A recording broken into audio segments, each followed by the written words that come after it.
23h45 dans l'after sur RMC, à la radio, sur BFM Sport, à la télé ou sur rmcsport.fr. Vous cliquez sur l'after, vous avez le son et l'image. On est là jusqu'à minuit avec les drôles de dames, avec Daniel Riolo, avec Jonathan Macardy. Tiens, on voulait donner la parole à David Lorto. Tu es là, David? Bien sûr, monsieur. Bon, ça fait un petit moment que t'attends. Tu voulais nous parler de Dortmund et du cas Dembélé, je crois.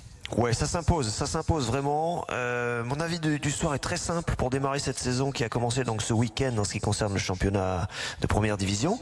Mon avis du soir est le suivant: Dortmund n'a pas besoin de Dembélé. Tout à l'heure, Philippe parlait du boxon avec un dossier de transfert en Angleterre. Alors là, c'est même pas un boxon, là, c'est carrément un bazar avec Dembélé. Je vais y venir dans un instant. Simplement pour vous dire que Dortmund donc s'est imposé ce week-end très nettement, est allé donner la leçon à Wolfsburg, qui est certes moins fort que lorsqu'il était champion il y a une dizaine d'années, mais qui reste une grosse écurie malgré tout. 3-0 ce week-end à l'extérieur pour Dortmund, qui a pris les commandes du championnat sans son prodige Ousmane Dembélé. Pourquoi? Mais avec un petit Américain qui me plaît beaucoup. Ah ben voilà, bien sûr, Daniel. Alors effectivement, il faut l'évoquer en premier. Christian Pulisic n'a que 18 ans. Je vous ai saoulé déjà la saison dernière avec ce jeune. Pourtant. Oui, effectivement. Je vous ai saoulé l'année dernière déjà, régulièrement avec ce jeune qui commençait vraiment à percer et à gagner en maturité, en régularité, tout en étant déjà un joyau. Il a confirmé ce week-end. Il est évidemment dans le 11 type de la Bundesliga avec un certain Mario Götze aussi, qui revient à peu près en bonne forme. À peu près, je dis à peu près parce qu'il faut rester encore prudent sur la longueur, mais Götze était titulaire ce week-end, il a impressionné avec Dortmund. Et il y a un autre joueur évidemment que vous connaissez bien, qui est aussi dans le 11 type de la semaine, c'est Pierre-Emerick Aubameyang, qui a, mine de rien, marqué pour la 7e fois. Lui, il veut se barrer, mais il joue quand même encore. Bien sûr, il a marqué pour la 7e fois à l'occasion d'une première journée en Allemagne, ce qui est presque un record, parce qu'il n'y a que Klaus Fischer, Fritz Walter et autres, Gerd Müller, qui ont fait mieux dans l'histoire. Enfin, ils sont très peu nombreux à avoir fait mieux qu'Aubameyang, qui a donc marqué maintenant 7 fois à l'occasion d'une première journée. Pulisic, pour y revenir un instant, est l'un des rares aussi, c'est le premier étranger même à avoir marqué 6 buts en Bundesliga avant ses 18 ans. Ce qui est quand même dingue. Il y a quelques Allemands qui ont fait cela aussi, comme Olaf Thon, dont vous vous souvenez peut-être. Olaf Thon, oui. Et oui. Avec RDA. Götze et Podolski l'ont fait aussi, mais c'est le premier étranger, Pulisic, à réussir cette performance de 6 buts à 18 ans. Bon, on pourrait multiplier les bons signaux pour Dortmund. Dortmund, c'était mon avis du soir, n'a pas besoin de Dembélé. Et alors le cas Dembélé, alors là ça devient vraiment l'impasse. Il ne se passe pas une heure sans que quelqu'un de connu en Allemagne lui tombe dessus. Il est en train de se faire lyncher grave là. Ah ben là c'est... alors on se dit, s'il rentre dans les clous, imaginons qu'il reste, parce que Barcelone ne met pas le chèque que Dortmund veut. Mais s'il reste, ils vont le punir. Il a déjà été puni parce qu'il a été suspendu et mis à l'écart. Il s'est mis à l'écart tout seul parce que il a même débarrassé sa maison à Dortmund, donc dans sa tête, lui, il est carrément déjà parti. Le mec, il a déménagé. Oui, c'est vrai qu'il a déménagé. Il a fait les cartons et tout. Il reste, il est obligé de déballer les cartons. Sauf que il va vivre à un hôtel. Pour le coup, il dit c'est bon, je reste, mais je change de maison. C'est l'impasse, messieurs, parce que la première offre de Barcelone était insuffisante pour les dirigeants de Dortmund, qui sont quand même durs en affaires. Et tant qu'il n'y aura pas d'autre offre, l'ultimatum, dit-on, va jusqu'au 27 août. Pour Dortmund, pour un départ éventuel de Dembélé. Et donc de deux choses l'une, soit il reste et il va falloir qu'il fasse un gros effort de s'excuser auprès de ses coéquipiers. Pourquoi pas, ça peut être un scénario éventuel à condition qu'il fasse donc cet effort. D'ailleurs j'ai lu ça comme quoi on a dit on n'exclut pas l'éventualité qu'il reste, mais alors il va falloir qu'il fasse un énorme boulot excuses et compagnie quoi. Oui, alors il me semble, de mémoire c'est le patron de Dortmund, Watzke, en tout cas c'est les responsables du club qui ont dit cela. Et puis évidemment, si en revanche un club, et on pense bien sûr à Barcelone, est prêt à mettre une très grosse somme pour son départ, là, bien sûr les patrons de Dortmund ne le retiendront pas, et évidemment ils seront là aussi bénéficiaires. Le Barça va probablement bouger, ils ont vraiment besoin de bouger le Barça là, ça va tellement pas qu'ils doivent s'agiter un peu là. Vous souvenez-vous les gars d'une interview que Dembélé avait donnée à notre antenne? Oh là, tu nous fais peur là. Il y a un an de cela. Et il disait quoi? Où il parlait de Dortmund comme d'un tremplin. Ah oui, Ça voilà, m'avait il est là, le tellement, tremplin. ça m'avait fait absolument hurler, mais bon, c'est pas grave.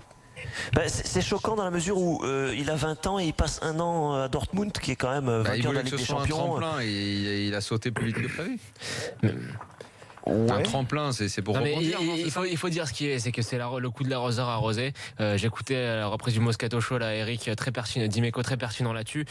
Il a fait la même chose à Rennes. Il a foutu le bordel pour partir. Ouais. Ça, on l'a pas assez souligné, ça s'est pas assez su dans les médias français, mais il a quand même cet antécédent-là que Mbappé n'a pas, pour revenir à nos débats tout à l'heure. Donc il a quand même fait des pieds et des mains pour partir, d'une manière pas très réglo. Écoute, là, ils l'ont pris Dortmund, mais ils savaient à quoi s'attendre. Ils savaient à quoi s'attendre, c'est l'arroseur arrosé. Franchement, Dortmund, si à l'arrivée, ils en tirent 100 millions, c'est énorme. Ah bah, en c'est plus, génial. en plus. quoi. Ouais, mais alors pourquoi ils essayent d'en tirer autant justement, David, ça, si, autant, si, pour avoir plus d'argent. si Dortmund n'a pas besoin, de ce joueur. Si ta bagnole, elle vaut c'est 5 l'effet de 000 levier. et Bah que non, je je vais pas en tirer 15 000. Non, je vais pas en tirer 15 000. Si je t'en propose 7 Oui, mais 000, si tu me la vends quand même oui, à mais 5. tu crois pas que Il est Dortmund, bon, lui. justement, ils sont dans une situation où ils essayent d'en tirer beaucoup dans l'espoir Ouais. aussi qu'ils ne partent pas, peut-être. Ah non, mais Dembélé, attends, mais 100 millions, tu le vends, et oh, Ah, faut je pas suis non désolé, plus, mais de là à dire que le club n'en a pas besoin, enfin, je sais pas. Ah bah avec 100 millions tu fais quoi en plus après? Non mais attends, il a raison Daniel. Mais tu les mets dans la caisse et t'attends. Ouais bah oui mais T'inquiète, attends. tu vas mais- faire une bonne saison. Ah non, mais bien sûr, hein. Tu seras encore top 3 en Allemagne, en Oui, Ligue des c'est prévu, Champions. C'est pas comme si t'avais personne pour le remplacer déjà dans l'effectif. en plus. Exactement, en plus, voilà. Ouais, David. on a cité quelques-uns. Oui, bien sûr, je vous écoute. Non, mais Non, vas-y, c'est toi, c'est toi, c'est toi Non, l'expert. en fait, non, mais Dortmund essaye de se servir de l'effet de levier, quoi. C'est-à-dire que le Barça a laissé partir Neymar et a récupéré une grosse somme d'argent. Et du coup, Dortmund Attention, à un fait moment, cet monter les argent, enchères aussi il pour tombe ça. quelque part. Hein. Oui, exactement. L'argent de Neymar n'a pas encore produit l'effet domino que normalement on a dans ce genre de Si transfert. au Barça, ils ont recruté Poligno. Ça a Encore permis à Poligno. Porto Meo de Oui. s'enrichir. D'ailleurs, Poligno, c'est ça. Non, mais je blague. c'est un pourboire. Donc à un moment ou à un autre, d'ici la Poligno, fin c'est du une mercato, escroquerie de ça va, Bartomeu, je crois, ouais, surtout, ça va bouger comme ça. Hein. Ça C'est va bouger que Bartomeu dans un qui sait club, qu'il il y en a va se qui va faire partir, en ça va- septembre, qui a pris un peu de pognon. ça Poligno. va ouvrir des portes à droite à gauche, hein, forcément, à un moment ou à un autre. Hein. Ouais. Et par contre, moi je sais pas. Ok, alors Dembélé, on est d'accord, c'est assez choquant, mais le périscope d'Aubameyang, je sais pas. Moi j'ai trouvé que c'était passé un peu inaperçu, mais j'ai trouvé ça pas très réglo non plus. Raconte.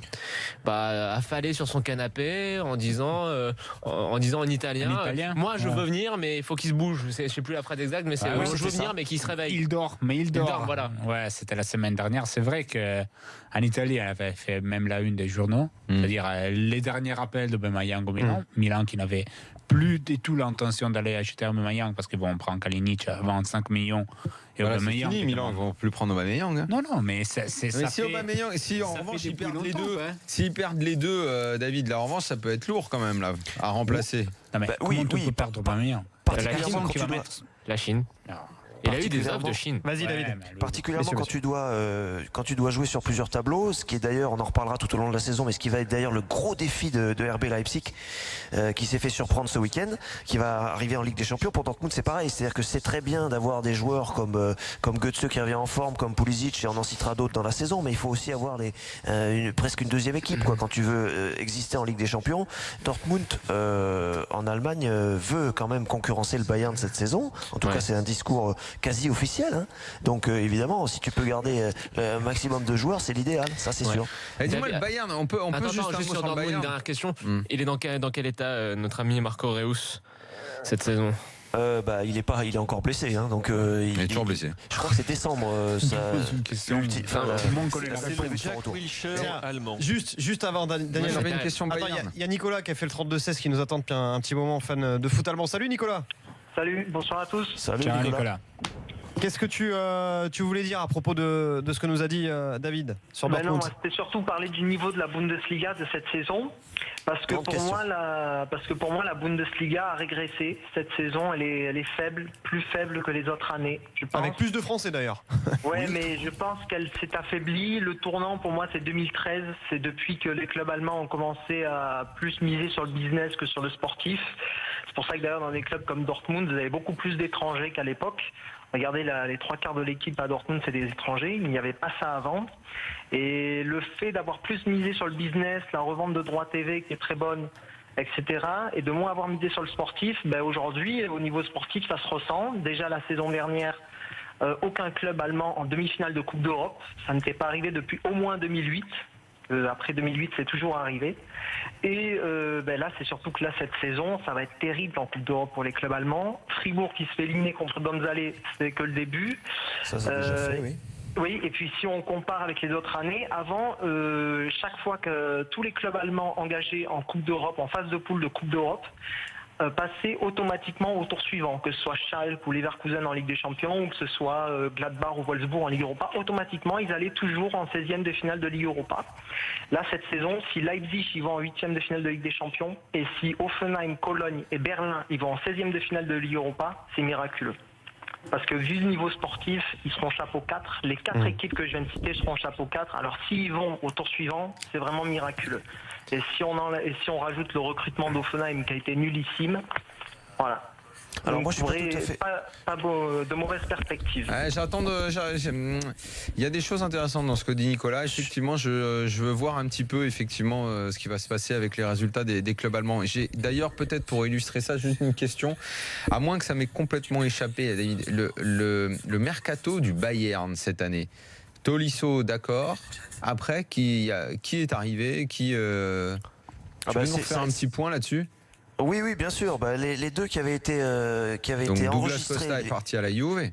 Oui, tout à fait. Les deux arrivées très intéressantes qui avaient été enregistrées il y a 6 mois et qui sont donc officielles et actives maintenant. C'est Niklas Süle, le défenseur central. On l'a déjà dit, qui est un Golgoth, et qui peut être très utile lorsque vous avez un Boateng blessé, par exemple, qui a marqué ce week-end. Niklas Süle de la tête, qui est très très fort joueur de tête. Non, mais dans le secteur offensif.